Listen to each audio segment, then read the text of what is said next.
Hello guys, so welcome back po ulit sa ating channel Stock Play. At muli po tayo mag-update para sa ating second video. Same lang po ng list, ano? Ayan. So yung list natin is ayan na. SEC, DMC, LTG, TEL, ALI sa Kaglo. Let's start with SEC. Same lang. Ayan. So ngayon guys, kung ano natin to, papansinin natin to. Medyo di magandang pangitain to kasi namumula. Of course, pag ganito yung setup, baka ano pa to, no? Mag-retest pa dito yan sa 33 or even dito guys sa may 32, no? 32, 31 support natin. First and second support of course for SEC. Since wala pang breakout, kaya tignan natin. So still same pa din, ano? Still sideways. And right now is medyo kumipot na tayo dito. Ayan, so medyo ano na dito, no?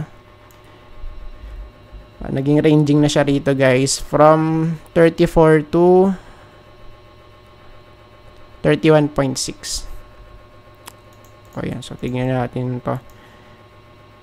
So far naman, ano, goods, pero yun nga lang, medyo boring talaga yung ano niya, no? Yung galawan niya. Ayan. Ayan, tignan natin.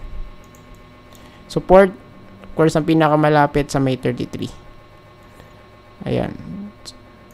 So yung ating immediate support nasa 33 guys, ano, for SEC. And same pa din. Okay, sa 36, ano. Of course, hanggat walang breakout doon,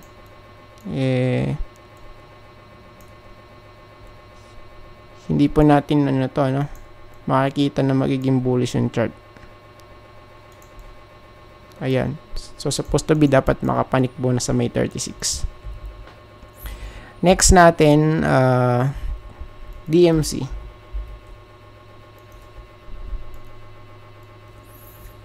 Weekly. Okay, resistance din to guys. Resistance. Okay, resistance to. So, yung nga lang dito, overbought na. Okay, pero hindi pa naman nagko-crossover. Kaya I think pwede pa tong gumalaw-galaw dito ng konti, ano. Okay, malapit sa may resistance. Ayan. And pagka nag-pullback na to, so ang mahina dyan, eto guys, yung support. Mag-up na support yun, panigurado sa 11.2. Or dito guys, sa may second support natin, malapit sa may trend line, 10.7. So still, yung TL natin, yung mismong trend line, of course, still intact pa din yan. At pwede pa din mag-revisit dyan yung price, no? And once na ma-hit yan, of course, magandang opportunity yan. Ayan, no? Diba? So, of course, every time na na-hit yung trend line, nagkakaroon ng big rally to, no?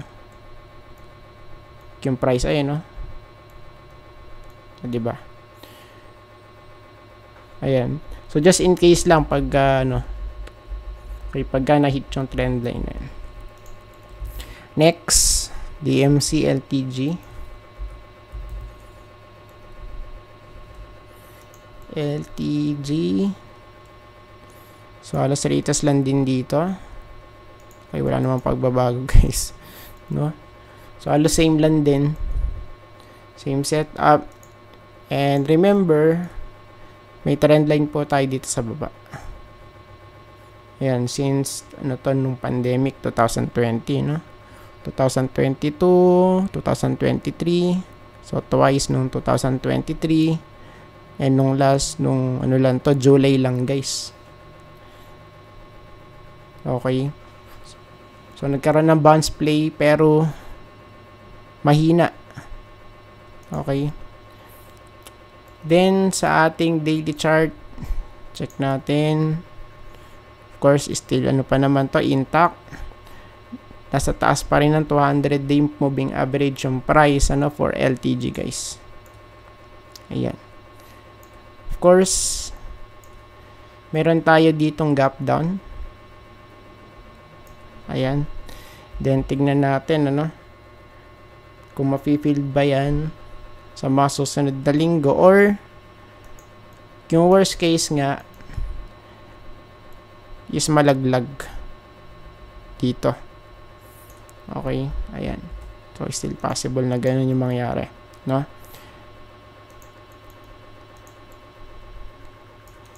So, yun guys yung bearish case for LTG. Just in case lang. Ayan, para meron tayong idea kung saan pwedeng malaglag LTG. Next, TEL. Check natin sa weekly chart. Medyo bearish guys. Okay, namumula. Pero hindi pa naman kasi close to. And of course, meron tayong dito guys, trend line. Okay, pwede ito malaglag as low as sa 1.4 or sa 1.420. Malapit doon sa may green box. Sa lower part. And right now kasi is nasa upper part pa tayo. Malapit doon sa may 200-day moving average, no? Ayun, no? So, upper part lang ng green box. So, yung lower part natin, nandito yun, malapit sa may trend line. Ayan. Then, sa daily chart, looks bearish pagka ganito, no? May week. Nung nung Friday, guys, tas ngayon, nasundan pa ng ganong itsura, no? At kaya sa malamang, okay, pwede tayo dito malaglag. Or, mag-retest dito sa may 200. Of course, malapit yan sa 1379. Ayan, no? So, just in case lang. Since meron pa naman tayo kasing trend line dito, no? So, ang natin, immediate target natin, malapit sa 1417. Ayan. Okay, so next, TEL, tapos ALI.